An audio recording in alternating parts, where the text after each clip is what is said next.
Aaron Rodgers sat Thursday night because DK Metcalf and Michael Pittman Jr. couldn't go. And with Week 1 4 weeks out, both receivers are now hard-pressed to work this week. In July, we said Pittsburgh carried the loudest regression profile in the division, a 7-3 one-score record and a +11 turnover margin, both graded least repeatable in our data, and had handed the outrunning of that math to Rodgers, whose gap between clean and pressured play was among the widest in football. Last Sunday, we called it unchanged because August cannot pay or forgive a regression bill, and we circled one new watch item: Thursday's opener against Green Bay's new pressure-happy defense as the closest thing to a live rush test Rodgers would see before September. That test got scratched. Pittsburgh beat the Packers 28-9 Thursday night at Acrisure Stadium in front of 64,164, and Rodgers never played, a late call.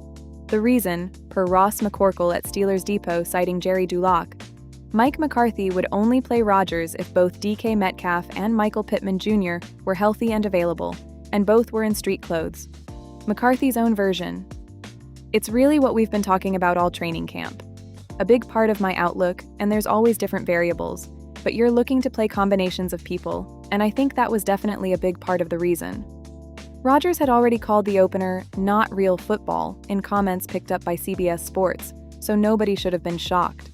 The consequence for our file is simple. The pressured Rodgers question carries into September completely unanswered. The receivers are the story of the week, and they sit at the heart of the projection. Pittman suffered a lower body injury at the August 8th Saturday Night Lights practice. Rodgers then revealed Tuesday that Metcalf was banged up too, per Jack Markowski at Steelers on SI. McCarthy said both would be hard-pressed to work this week, and Markowski's reporting calls their status for the September 13th opener against Atlanta, 4 weeks out, uncertain. Rodgers, per Rodney Knuppel at Athlon Sports, DK Metcalf and Michael Pittman Jr. injuries have been tough, though he did not suggest either is long-term. Last week's headline camp fact was Metcalf catching 21 of 29 targets from Rodgers. That connection, the thing the whole roster plan depends on, is now on pause with no injury type and no timeline in any reporting we can attribute. Jeremy Bernard and Brandon Smith are absorbing the reps, with Rodgers praising Smith as in much better shape than he was when both were on the Jets. The game itself was a backup audition, and we grade it as 1.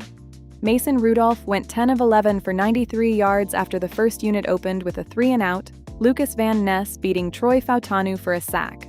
Fautanu also drew multiple flags, a left tackle note worth keeping.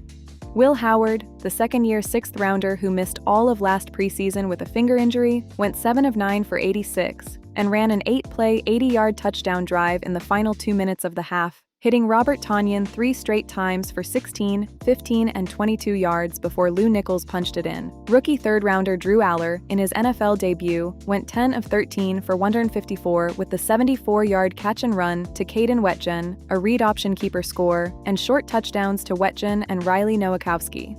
Combined line, 27 of 33 for 333 yards, per Mike Spofford at the Packers website, against Green Bay's depth defense, which is the caveat that keeps the numbers honest.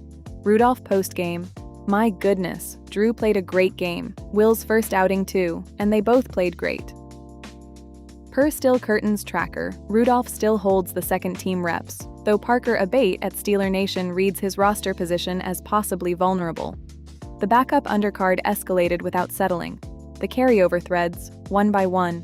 The sloppiness theme we flagged got confirmed loudly. 11 penalties for 143 yards per the team's website, 5 special teams flags in the first 7 minutes per Abate, and McCarthy, who had said before the game he was more worried about our pre-snap penalties than the Green Bay reunion, conceded afterward, "The obvious negative is the penalties are way too high, the personal fouls." The backfield committee produced only a negative signal.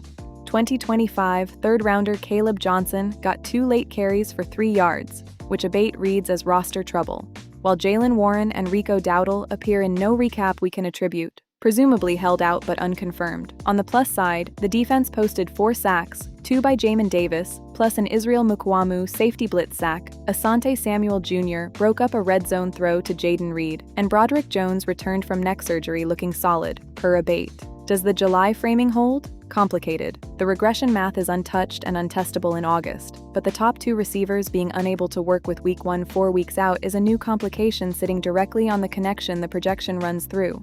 What would change it? Whether Metcalf and Pittman return to practice this week, and whether Rodgers plays Friday's home game against the Jets. We'll check Sunday. Data via NFL Verse.